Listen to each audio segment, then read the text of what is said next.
Bem-vindos ao canal do Seu Divã. Eu sou a Clarice, psicanalista. Olá, sejam todos bem-vindos novamente. Eu sou a Daniele Vignoli, psicanalista. Hoje vamos dar continuidade ao texto 5 lições de psicanálise. Vamos para a quinta lição, né, Clarice? A Isso última lição. mesmo. Chegamos à última lição depois dessas semanas aí. Finalmente, vamos então fazer o fechamento dessa leitura com vocês. E nesse texto aqui tem alguns pontos bem legais que o Freud traz para a gente estar conversando. É claro que a gente não vai conseguir abarcar e aprofundar todos esses conceitos, essas questões, mas é interessante que a gente foi separando algumas passagens de acordo com aquilo que também vai chamando a nossa, né? Mais a nossa atenção. Então pode ser que algumas coisas que chamem a atenção de vocês a gente não fale aqui, mas vocês podem sugerir que a gente venha trazendo, né? Alguns conceitos com mais profundidade posteriormente, né? Então, vamos lá. Quer iniciar? Vou iniciar então. Vamos lá. Primeiro, assim, meio que um panorama geral, assim, que me chamou bastante atenção, assim, nesse texto, é o que Freud vem trazendo sobre os sintomas, né? Como satisfação substitutiva, né? Um meio que o aparelho psíquico ele encontra e como, né, a psicanálise vai trabalhar nisso aí, né? Então, acho que, assim, pudesse resumir essa quinta lição, né, em poucas palavras, eu acho que ele vem falar sobre isso, né? E ele já começa falando, né, que primeiro ele vem falando aqui sobre essa questão da sexualidade, como já mencionei no último vídeo, né? Que é essa questão ampla, né? Não tem a Sim, ver com isso é sexo, muito com importante. genitalidade apenas, né? É relação, é conflito, né?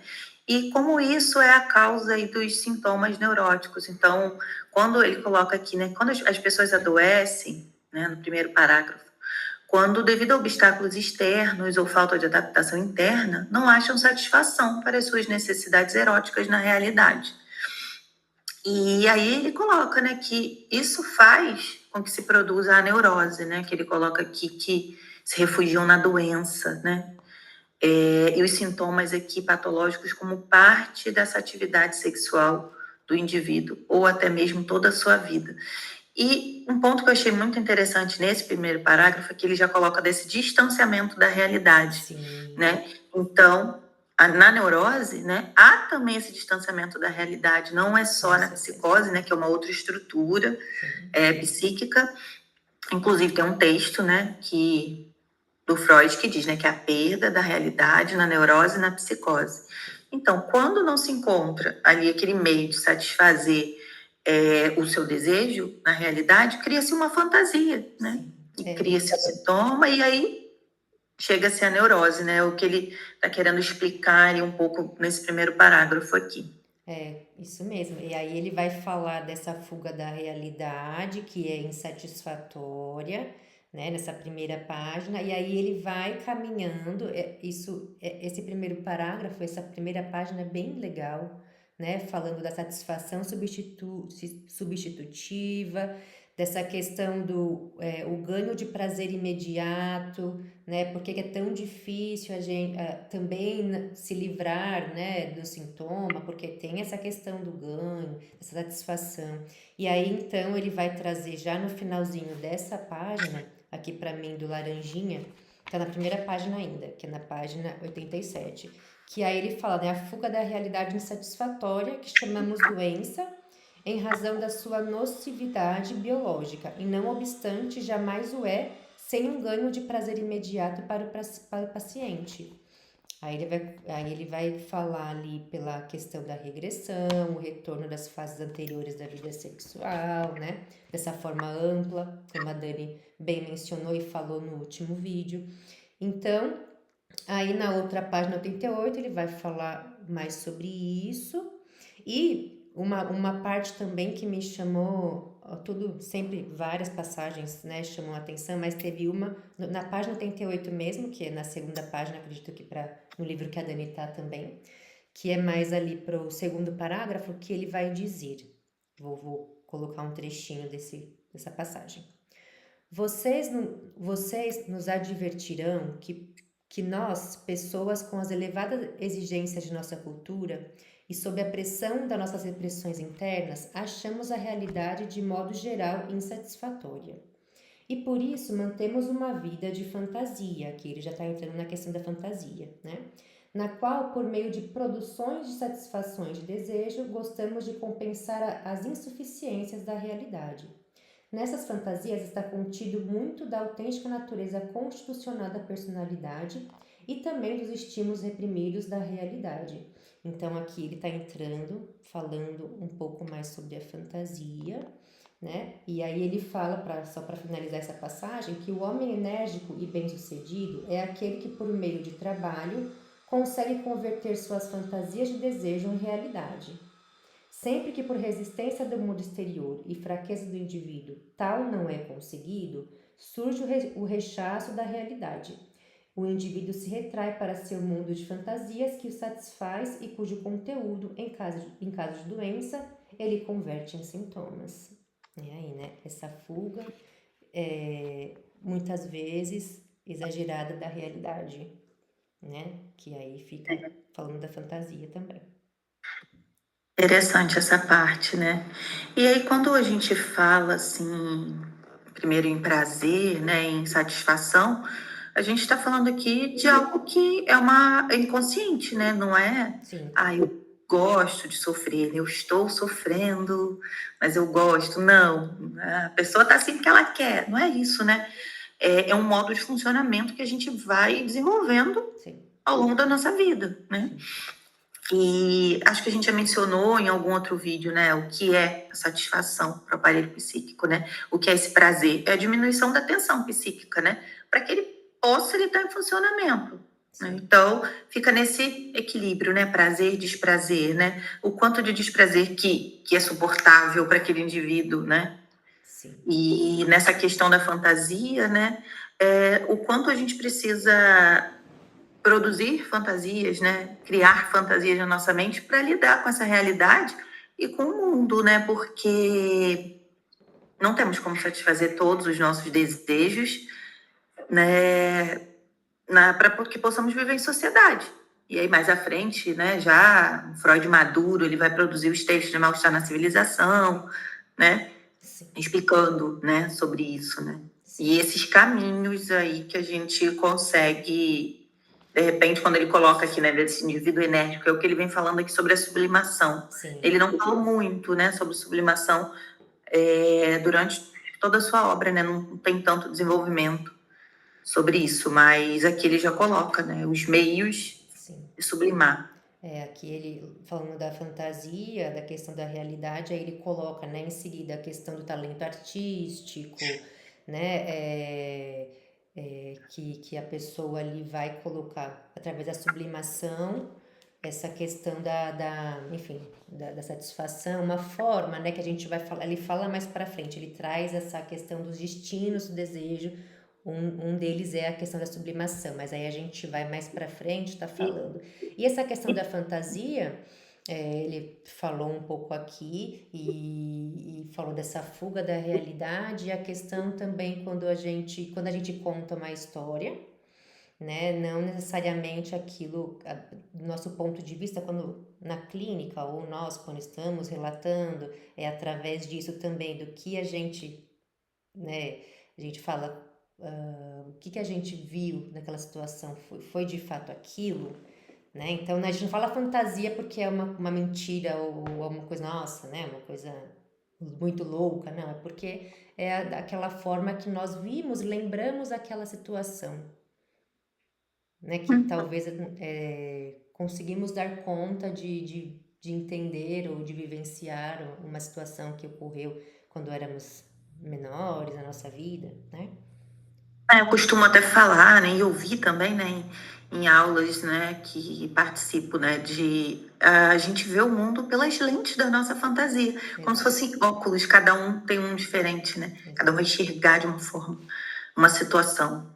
Duas pessoas podem viver o mesmo evento naquele mesmo momento, mesma hora, mas cada uma vai lidar de uma maneira, né, Com certeza. com aquilo que aconteceu, né?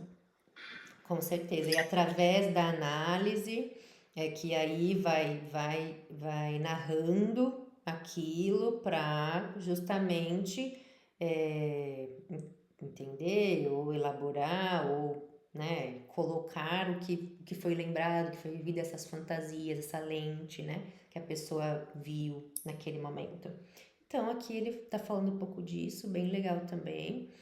Tem mais alguma parte aqui dessa, porque logo no final da página 89, que ele falou um pouco do talento artístico e etc., ele já vai estar no finalzinho falando sobre a transferência. Ele não vai falar muito, porque ainda era um conceito que ele não tinha elaborado tanto, falado tanto mais para frente, né? Que ele vai estar falando um pouco mais sobre a transferência.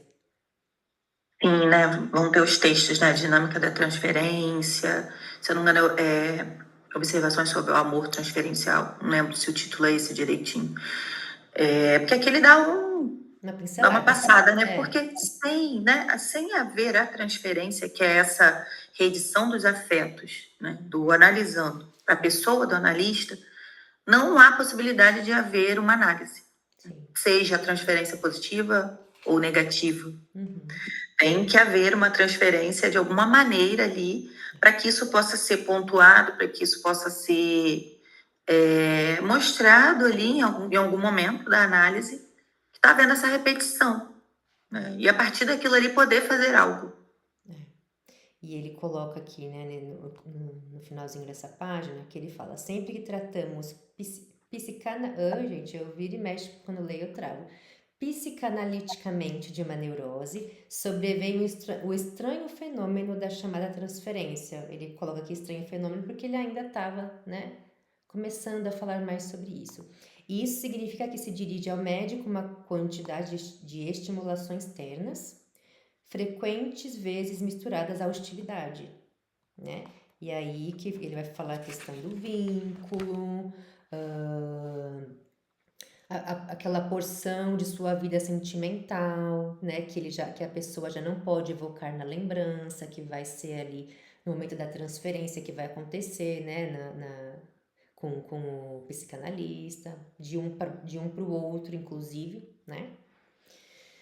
Então, aquela porção da vida sentimental, que ele já não pode evocar na lembrança, é vivenciada pelo paciente na relação com o médico, e somente por meio de tal revivescência na transferência ele se convence da existência e da potência desses estímulos inconscientes. Pois é, por isso que eu falei, né? É necessário, né? Sim. Haver a transferência para que haja um tratamento. E isso ele observou, né? E o que fez abandonar a hipnose, a sugestão, é realmente essa não existência ali da transferência. Não é possível ali ter a transferência, e tinha aquela questão da resistência que a gente já falou em outros vídeos, né? Exatamente. Eu queria destacar uma frase, que eu achei tão bonita essa frase, Sim. que ele diz do Sandor Ferenczi. Ah, sim. Uhum. O médico desempenha nessa reação, falando da transferência, né? O papel de, para usar a ótima expressão de Sandor Ferenczi, fermento catalítico, que temporariamente atrai para si os afetos liberados no processo, como se atraíssemos, né? E isso também demonstra que aquilo não é com o analista. Sim. Está sendo transferido ali naquela relação. Mas o que acontece não diz respeito à nossa pessoa como analista. Sim, muito, muito bonito mesmo. E o Freud coloca aqui também uma questão importante, que a transferência na página 91 minha depois da passagem do Sandor Ferenczi na outra página, aqui para mim. Aí ele fala que a transferência ela se produz espontaneamente em todas as relações humanas, né? Então isso já acontece na nossa vida cotidiana, com professores, com amigos, com pessoas que a gente fala, nossa, não gostei daquela pessoa, não sei porquê, não sei se aconteceu com vocês isso, não foi com a cara daquela pessoa, depois você começa a pensar, fala, tem alguma questão transferencial aqui. Então isso acontece muito, não só na relação analítica, né, quando nós estamos ali com o psicanalista, mas na nossa vida do dia a dia, né? Então ele coloca isso aqui, né? A transferência se produz espontaneamente, bem como na ligação do paciente com o médico, sendo o verdadeiro portador do influxo terapêutico e atuando com tanto mais força quando menos se suspeita de sua presença. Olha só. A psicanálise, então, não a cria, olha só. Apenas a consciência a revela e dela se apodera para guiar os processos psíquicos até as metas desejadas. Essa parte que ele coloca acima que você leu, né? No meu tá aqui é o veículo da influência terapêutica, é o motor de uma análise, né? Uhum, Transferência é esse motor, é o que vai fazer em funcionamento. Se a transferência termina de alguma maneira, né? A análise também pode, né, sucumbir, terminar. sim, isso pode acontecer também, sem dúvida. E vamos lá, sobre a transferência, se temos mais alguma coisa aqui. Acho que agora entra naquela parte que ele faz aquela comparação, né, de uma cirurgia, né? Sim, De vamos para essa mexer. parte. Não sei se tem mais algo que você queira falar sobre a Acho, transferência. acho que tá legal, até porque ele fala um pouco disso, mas para frente a gente vai trazer textos que a gente pode aprofundar mais a questão da transferência, que é bacana também. Então vamos lá, vamos partir para o próximo tópico. Então, nesse próximo tópico aqui, ele fala, né? Primeiro, ele vem falando dessas resistências ao trabalho, da psicanálise, e ele faz uma comparação, né, com quando há uma cirurgia, né? Ele coloca, né, que primeiro que ele coloca que no doente, né, no neurótico, há locais feridos em sua psique, mas evita-se tocar neles para que o seu sofrimento não aumente. Acredita-se. Então, muitas pessoas não querem, não desejam, dizem que não estão prontos ainda para passar por um processo terapêutico ou de análise, porque eu vou sofrer, não quero tocar nessa ferida, isso me machuca falar disso. E aí ele compara, né, a questão da cirurgia. O cirurgião não se abstém de examinar e mexer no foco da doença quando pretende realizar uma intervenção que há de trazer a cura permanente, no caso de uma cirurgia. Ninguém mais cogita incriminá-lo pelas inevitáveis dores do exame ou pelas reações pós-operatórias quando a cirurgia tem êxito e o doente alcança uma definitiva melhora de seu estado mediante o temporário agravamento. Sucede de maneira semelhante com a psicanálise. Então é preciso mexer esses pontos, né? É Dói um preciso pouquinho. piorar para melhorar, mais ou menos isso. Isso aí. Tem dia que é mais angustiante, tem dia Sim, que a gente também tem um acolhimento, um conforto. Mas é necessário falar daquilo que não vai bem também para que se possa elaborar sobre aquilo. sim, sem dúvida. Isso é muito interessante, muito importante, porque vai causar incômodo e tem que mexer, né? E isso é um dos pontos que muitas pessoas não conseguem dar sequência, porque começam a mexer em questões que são muito doloridas, mas é dessa forma que também se consegue ir melhorando. Mas existe todo um processo, um trabalho que, claro, é árduo, mas é necessário, né? E E esse movimento, né, do recalque, né, tem um retorno.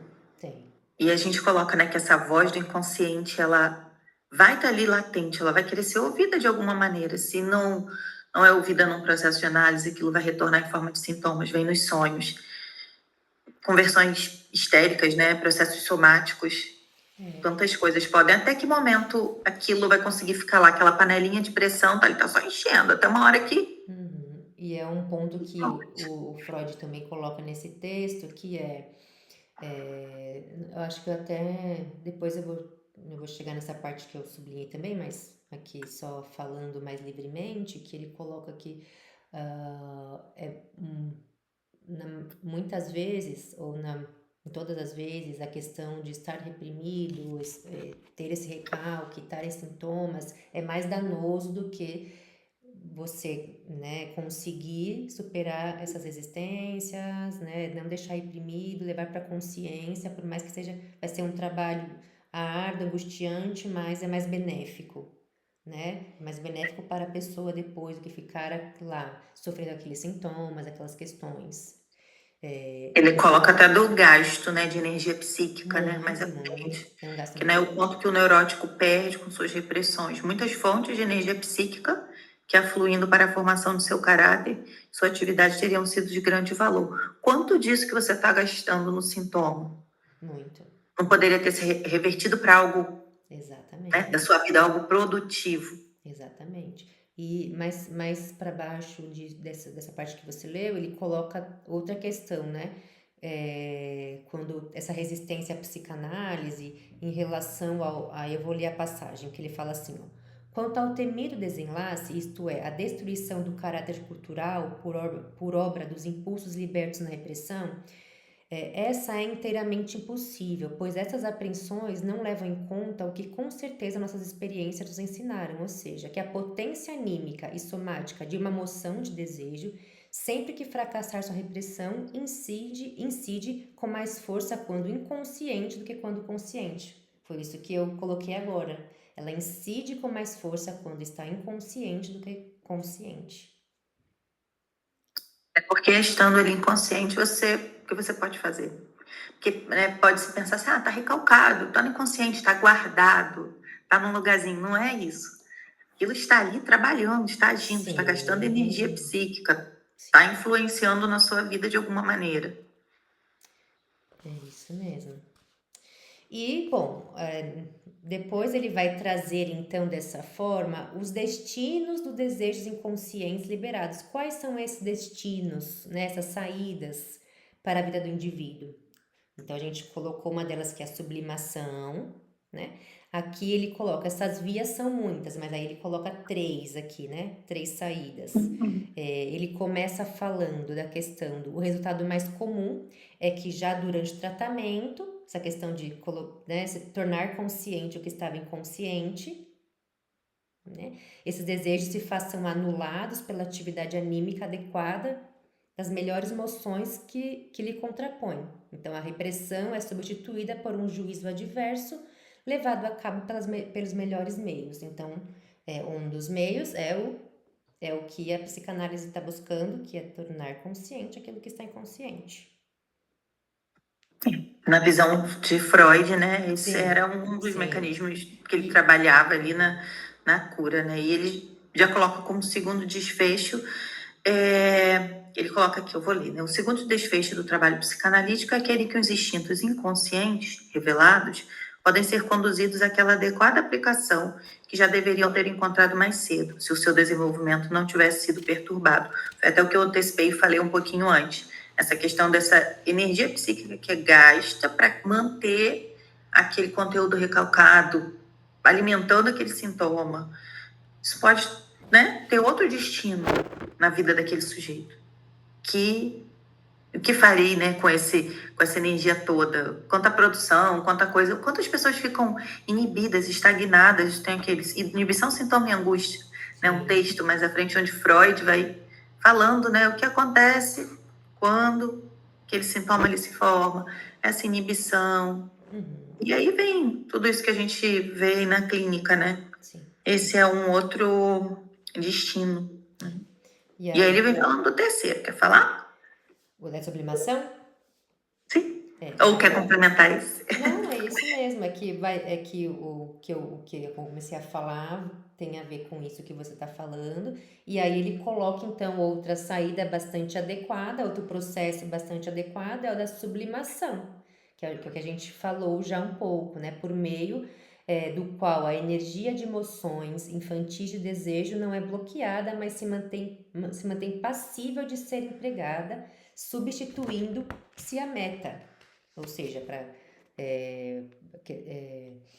aí pessoas, né, questões artísticas ou para outros lugares também, a gente fala sublimou aquela, né, se tornou um médico, enfim, pode sublimar ali de várias maneiras. Em questões culturais, Sim, né? culturais. E ele até coloca que é provável que as maiores conquistas da civilização se devam aos aportes de energia para nossas realizações psíquicas que foram obtidos dessa forma. Quanto foi sublimado dentro de uma sociedade, essa formação da cultura. Sim, sim. E aí ele então coloca uma das saídas também, que, né, possíveis, não podemos deixar de invocar também, ele coloca aqui, certo percentual dessas moções libidinosas reprimidas tem direito a uma satisfação direta e deve encontrá-las na vida. Então ele também fala que não dá só para sublimar, temos que também ter alguma satisfação direta desses desejos. Então ele vai estar falando um pouquinho disso aqui. E ainda ele fala que exigências culturais dificultam, né, a vida para a maioria das organizações humanas, aí promovendo uma esquiva, né, reprimindo muito desses desejos, mas ele fala que tem que ter um percentual ali desses desejos que a gente consegue satisfazer de forma direta. Sim. Até porque a sublimação é uma saída, vamos colocar assim, ideal. Talvez não se consiga tanto isso. Consegue-se mais Sim, equilibrar, né? sim. Aí é o segredo. Aí temos que Então, o descobrir como segredo vamos é onde equilibrar está isso. cada um, como cada um vai lidar, e aí a psicanálise entra, né? Sim. Não para cura, não para cura nesse sentido de você não vai sofrer mais, mas aprender a lidar com isso, com esses desejos que estão reprimidos, com aquilo que você quer, com aquilo que você não pode. Uhum. Equilibrar esse conflito. Talvez cada um vai entender a sua forma, talvez de sofrer menos. Sim. Eu penso dessa maneira, né? Sofrer menos, como aprender? Como lidar com tudo isso do dia a dia, Uhum. tendo essas pulsões que estão aí Ah, sim. tendo essa meta. Qual é a meta? Satisfação. Todo tempo. Sim, De que sim. maneira satisfazê-las sem criar tantos sintomas, podendo viver na sociedade de forma Sim. Pensando que existe a cultura, civilizada, vamos falar assim. existe a cultura, existem as leis, é claro que vamos ter que sublimar, vamos ter que reprimir, né? Consequentemente, isso é o caminho, né? Que vai sendo aí trilhado desde criança. Mas já que estamos, né, pensando, falando, estudando sobre isso, refletir cada vez mais que, ok, temos então que vamos sublimar, sim, vamos reprimir algumas coisas, mas cuidado com essa fuga em excesso, sublimação em excesso, ou também ficar muito impulsivo e querer satisfazer demais na realidade, né? Aí, bom, vamos ver. Aí a gente deixa para cada um então pensar sobre isso. Vamos falar sobre isso nas suas análises. Exatamente. Bom, eu acho que então conseguimos trazer pontos ali essenciais desse texto, né? Ele vai finalizar, que ele vai falar do cavalo ali, da aveia. Não sei se você comentar alguma coisa sobre isso, mas quem leu viu, porque ele deu aqui também um exemplo, né? Lá na conferência, finalizando falando sobre isso. Trouxe essa metáfora, né? Trouxe. E então eu acho que conseguimos, né, trazer aí os principais conceitos desse texto. Quer trazer mais alguma coisa, mais alguma observação? Eu quero só convidar todos a seguir o canal, deixar sugestões, comentar, gostaram desse formato que a gente está fazendo. Sim. Convidar as pessoas a curtirem também, compartilhem, deixem dúvidas, sugestões, comentários, críticas Sim, construtivas. com certeza. Críticas são sempre bem-vindas também, até para a gente até ver o roteiro que nós estamos seguindo, sugestão de textos, e enfim, dúvidas, opiniões. Fiquem à vontade para compartilhar com a gente, tanto aqui no YouTube, no nosso Instagram também. E em breve, então, vamos decidir qual vai ser o próximo texto que vamos estar compartilhando com vocês, tá bom? Então, agradeço a presença de todos e até breve. Até breve, pessoal.